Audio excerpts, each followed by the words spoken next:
मेनाकादा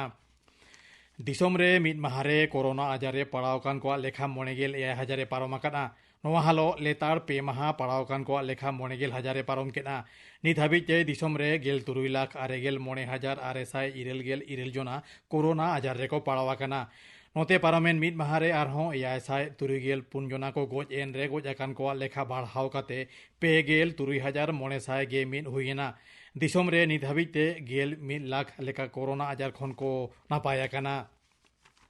नोवा पनत रे नावा करते आरहों मिट महारे 2400 जना कोरोना आजार को पड़ावाकाना नुकु हालो पनत रे कोरोना आजार रे पड़ावकान को लेखा बाढ़ाव काते 11,100 इरेल हुईना नुकु मुद्रे 4,500 पुन जना रुगी दो नापाय काते आपान आपेन ओड़ा तेको रुवाड़ाकाना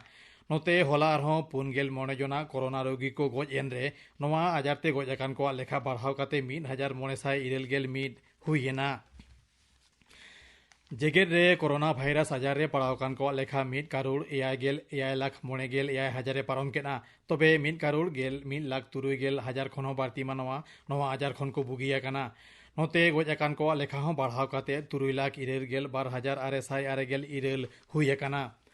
दिसोम जकात रे अनलॉक 3 तेहें खन एहोबेना नोआरे आरहों मिट बार नियाम विधि नुहुल का कथा केंद्रीय स्वराष्ट्र मंत्र के मेना काना निदे बेड़ा मानवा हेजू सेनो चेतन बाधक तुलो रुआड़ेना योगा सेंटर और जिम को तोंगे चांदो दाराकान मोड़े माहित खन झिज दाड़िया दिसोम जगत रे फुरगिल माहा हों नियाम विधि बताव काते गे मानवा तबे स्कूल कॉलेज जेगेट विद्यागार साउते metro rail cinema hall swimming pool park और बार एमान दो पूरे अगस्त चांदो के बंदो ताहेना खबर खाटो माछाते कोविड-19 मुकाबिला खातिर मध्य प्रदेश तेहें खन दिसुए चेहंगाना बढ़ाव दिसे 1 मास्क अनेक जिंदगी से मिटंग मास्क आयमा जीवी प्रचार पाइहब अकाना तोंगे ताहेना नवा अगस्त चांदो गे मोड़ माहित हाबिज कोरोना आजार खातिर बिहार विधानसभा रे जापुर खेत दुपड़ुब मोठे 1 माह लागिद डाकेया काना लैतोरा लेकाना पनत विधानसभा बाछनाव लाहा नवा गे जाने मुचाद दुपड़ुब तमिलनाडु रे कोरोना भाइरस छाड़ाव टेका दाराम दिसे आयुष ती किछनिया न्यूमाना व्यवस्था हकाना मेंतोरा लेकाना ओना पनत रे कोरोना रोगी को लेखा 2,49,000 पारमाकाना सिक्किम रे पनत जाकात लॉकडाउन मियांग सेता हाबिज बढ़ावाकाना नागालैंड रे राजनगर कोहिमा रे लॉकडाउन आरो 1 हफ्ता बढ़ावाकाना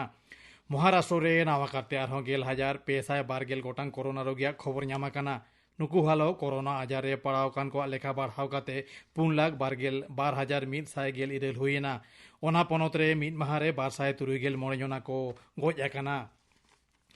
मिद दिसोम मी रेशन कार्ड पांथा तेहें खन आरो पुनिया पनत रे एहोबेना पनत कोदो काना मणिपुर नागालैंड जम्मू काश्मीर और उत्तराखंड नवा दाराते हाले 24 गोटांग पनत रे मिद दिसोम मी रेशन कार्ड चालुयेनते 39 करोड़ खन हो बारती मानवा जम दुरीब दु दाराम अन अवतारे को उपकरोआ ᱧᱩᱢᱛᱚᱨᱟ ᱞᱮᱠᱟᱱᱟ ᱫᱟᱨᱟᱠᱟᱱ ᱥᱮᱨᱢᱟ ᱢᱟᱨᱪ ᱪᱟᱸᱫᱳ 21 ᱢᱟᱹᱦᱤᱛ ᱵᱷᱤᱛᱨᱤ ᱨᱮ ᱫᱤᱥᱚᱢ ᱨᱮᱭᱟᱜ ᱡᱷᱚᱛᱚᱢ ᱯᱚᱱᱚᱛ ᱨᱮᱜᱮ ᱢᱤᱫ ᱫᱤᱥᱚᱢ ᱢᱤᱫ ᱨᱮᱥᱚᱱ ᱠᱟᱨᱰ ᱱᱤᱛᱤ ᱞᱟᱹᱜᱩᱜᱼᱟ ᱱᱚᱣᱟ ᱫᱟᱨᱟᱭᱛᱮ ᱫᱤᱥᱚᱢ ᱨᱮᱱ 1 ᱠᱟᱨᱳᱲ ᱫᱤᱥᱩᱣᱟᱹ ᱱᱚᱣᱟ ᱯᱟᱱᱛᱷᱟ ᱟᱣᱛᱟ ᱨᱮᱠᱚ ᱦᱤᱡᱩᱜᱼᱟ दिसोम जगत साथे नवा पनत रे तुड़ुक को पाराब ईदुल अजहा जथात मन सला मनाव खाना दिसोम गमके सह दिसोम गमके और मारांग मंत्री नवा लासार हेते दिसुआ को थुम चालात कोआ दिसोम गमके मानता रामनाथ कोविंद अजा थुम बारते रे मेनकाना नवा पाराब दो गाते गापेते सेगई आरहों केटेजा साथे मानवरी भलाई कामी रे गड़ो सहद एमा मारांग मंत्री मानता नरेंद्र मोदी अजा थुम बारते रे मेनकाना जुगुत सावता तैयार साथे जुमिद बुझई दो दिसे नवा माह दो झोतमे उद्गो कोआ मुख्यमंत्री मानतीय ममता बनर्जी हों ईदुल अजहा लासार हेते पनत रेन मानवा को थुमे चालात कोआ तेहेኛ खबर पढ़ाव दो नोडेगे मुचाद एना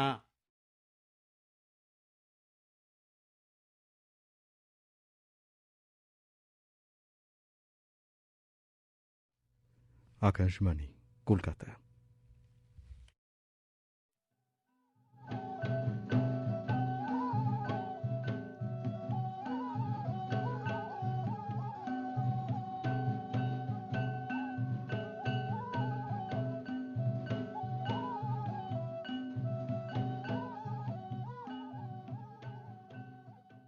आकाशवाणी कोलकाता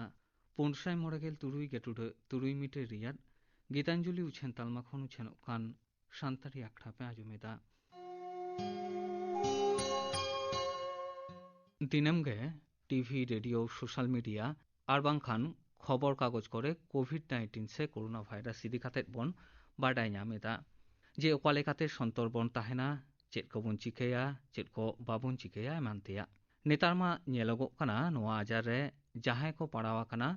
उनको चेतान आर बांखान उनकोरेन ओड़ा हर चेतान बेबारिक नाहाचार को आजमोग kana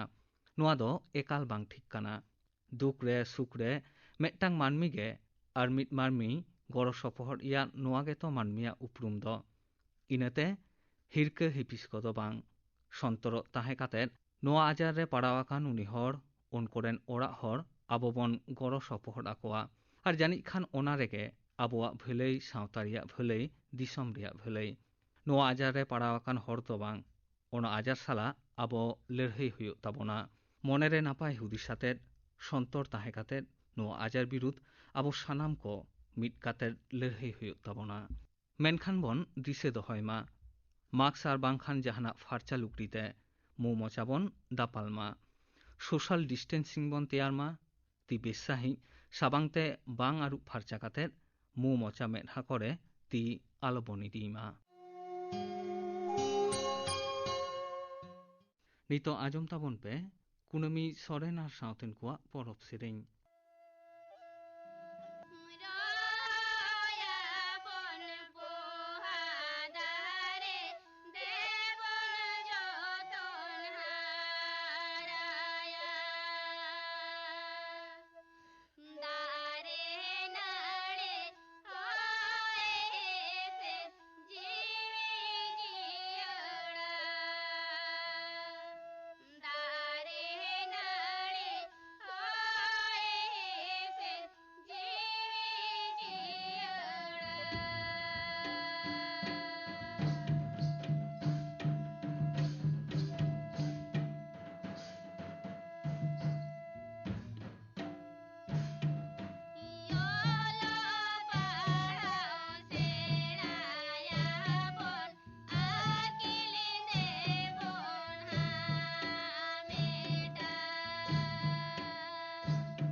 porop sering pe ajom ke tabona sering kida ko kunami soren ar sauten ko santari akthare nito ajom tabon pe thuti satam do road safety thuti dai dinobondhu soren नाहक दो मनमी बन जास्ती अकना ऑलोक पढ़ाव सिकनत ते हबन लाहाव अकना लई गानोआ नितो दो सेदाय लेका दो कौडी अनाट हो बनुआ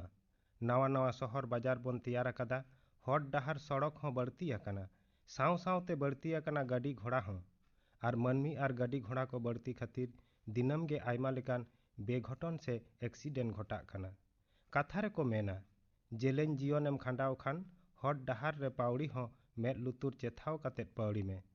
और जहां ताड़ाम हर रे चेथावे तहेना उनीगे ताड़ाम डहार रेना मुचाद ठाव दय सेटेर दाड़ेयागा।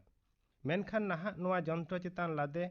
से नोआ जांत्रिक जुग रे मानमिया बुझ और हुदिस अडिगे अभाव गया ओनाते डहार सड़क ते ताड़ाम ताड़ाम तेगे ताला हर रे इड़िजोग कना जीवन बाती। दुख दो नोआगे जहां जीवन रेना उन्नत गनंग ओनागे डहार ताला रे बन अवहेलाएदा।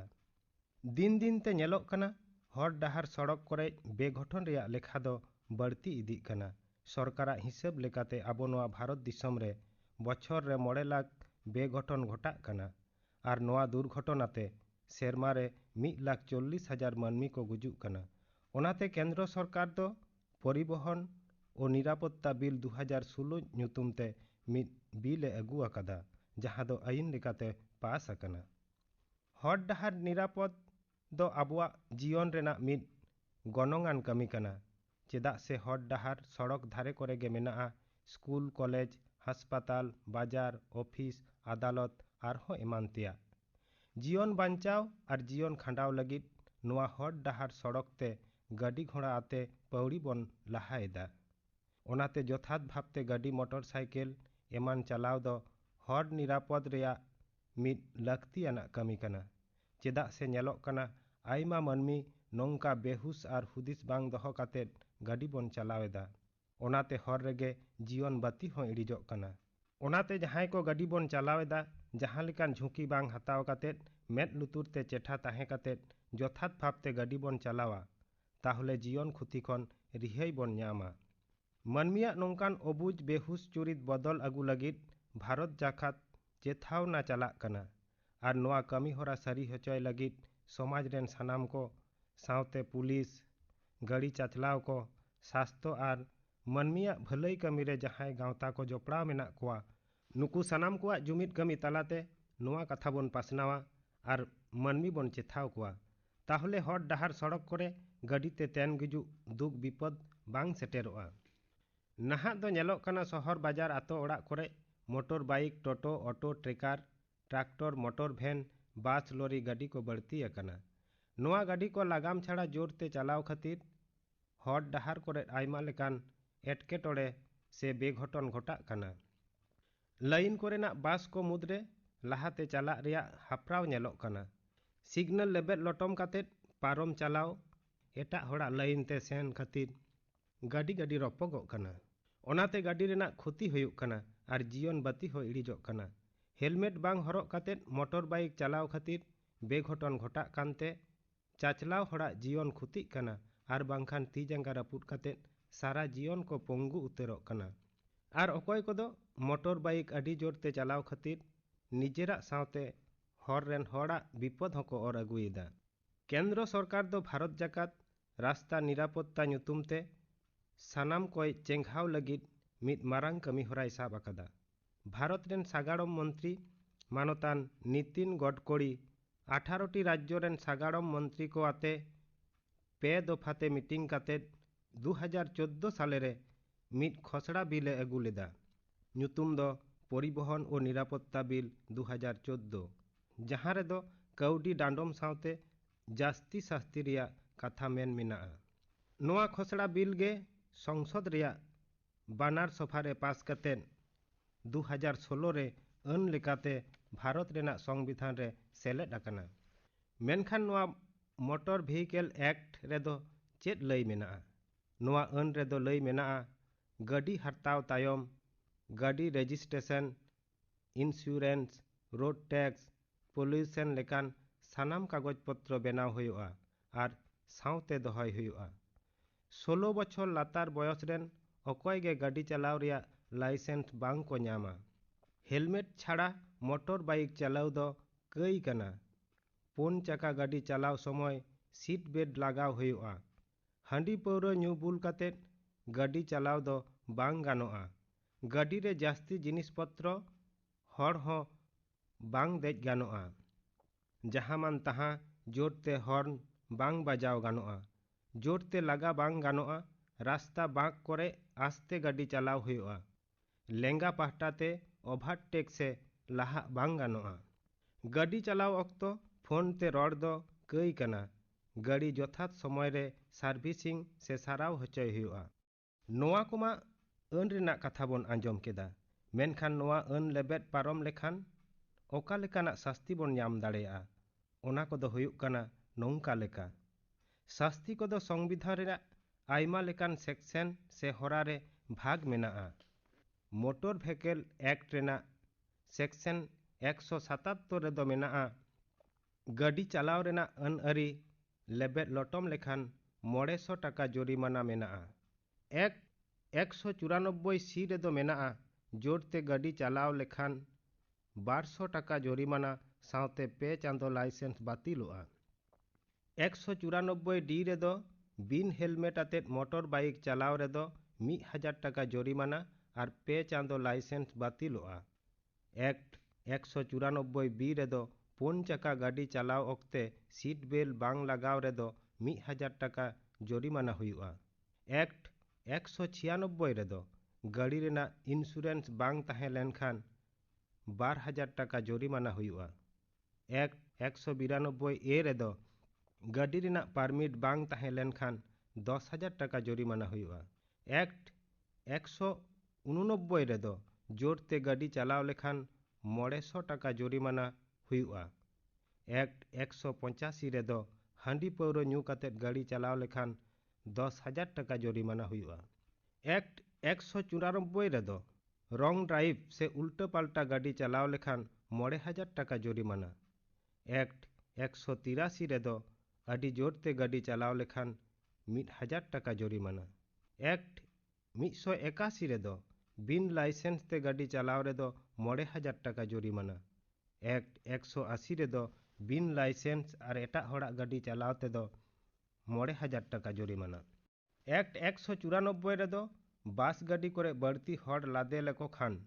जहां दो गाड़ी रेना लादे आइन खन बढ़ती ताहले हॉड़ पिछू 1,000 टाका जोरिमाना हुआ। एक्ट 199 रे दो कम बयसान ड्राइवर जुदी एक्सीडेंटा ताहले गाड़ी मालिक और ओड़ा रेन आयो बाबावा 25,000 टाका जोरिमाना और 2 बछर जिहोल होय दाड़ेया। गाड़ी रेना रजिस्ट्रेशन हो बातिलोआ। नोंकान कई करे दो कौडी डांडोम छाड़ा जिहोल और लाइसेंस बातिल रिया कथा हो लई मेनाआ। मेनखान एकेन केंद्र सरकार मतो दो बांग, भारत दिसम रेना झतो राज्य सरकार गे ट्रैफिक अन अरी मानाव बाताव लगी सानाम मानमी सावते गाड़ी चाचलाव ये कोठेन नोआ कथा को गई पासनाव एदा। आबो पश्चिम बांगला रहो सेफ ड्राइव सेफ लाइफ मेनते प्रचार चलाक कना। मेनखान नोआ अन अरी रेना कथा लई हुईना ताहले आबो दो हॉट डाहार सड़क करे ओका लेका बोन ताड़ामा। बास गाड़ी ट्रेन कोते चला ओक्ते जानला ते बाहर ते ती आलो बोन उंडुक मा और गिदर को हो ख्याल रे बोन दहो कोमा। रेल लाइन ताड़ाम पारम हॉट डाहार ते ताड़ाम ओक्ते मोबाइल फोन दो आलो बोन व्यवहार मा और ओभार ब्रिज बोन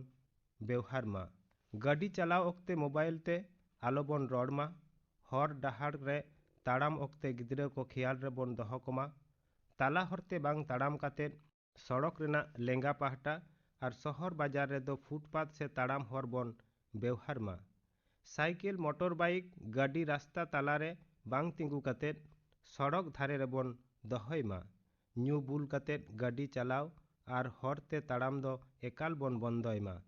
ओड़ा दुआर बेनाव रेया जिनिस पाती जेलेका ईट बाली रड धीरी को रास्ता चेतान करे आलो बोन दहोय मा। गाड़ी घोड़ा चलाव और ताड़ाम होड़ा एटकेटोड़े हुयुक लेकान कमी दो आलो बोन कोराव मा।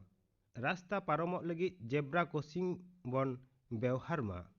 सारी कथा दो नोआ कना ट्रैफिक आन अरी मानाव बाताव काते ताड़ाम लेखान आयमा लेकान बेघटन से एटकेटोड़े खोना बोन बांचाव दाड़ेया। अन अरी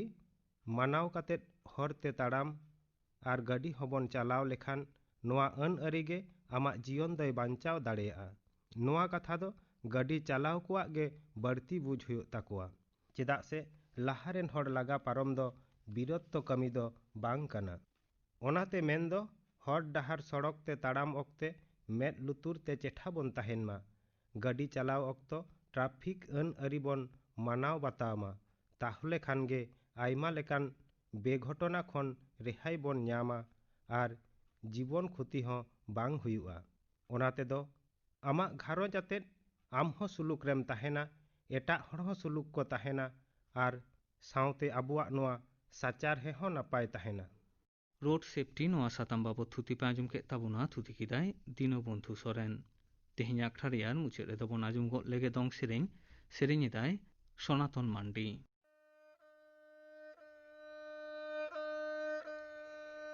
Sida do gatenye do landa kate yana mucha tero landa kate yana mucha tero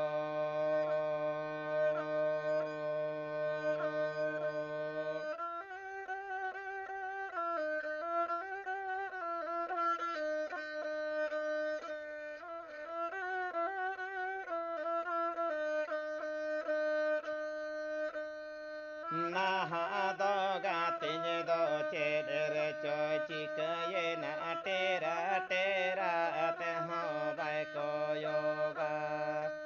tera tera te ho bai ko yoga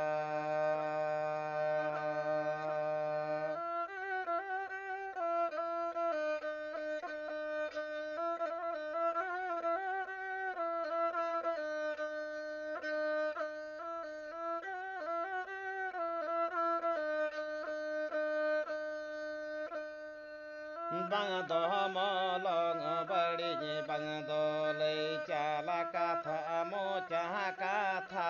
te ho bai kulinya mo cha katha te ho bai kulinya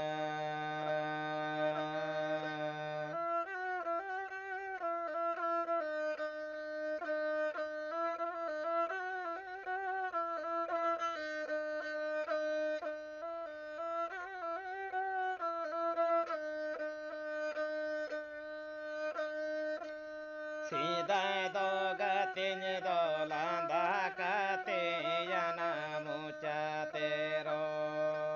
landa kate yana mucha tero दंग सेरें पे आंजम के ताबुना सेरें किदाय सनातन मांडी तेहनिया सान्ताली आखड़ा दो नोडे के मुचाद एना।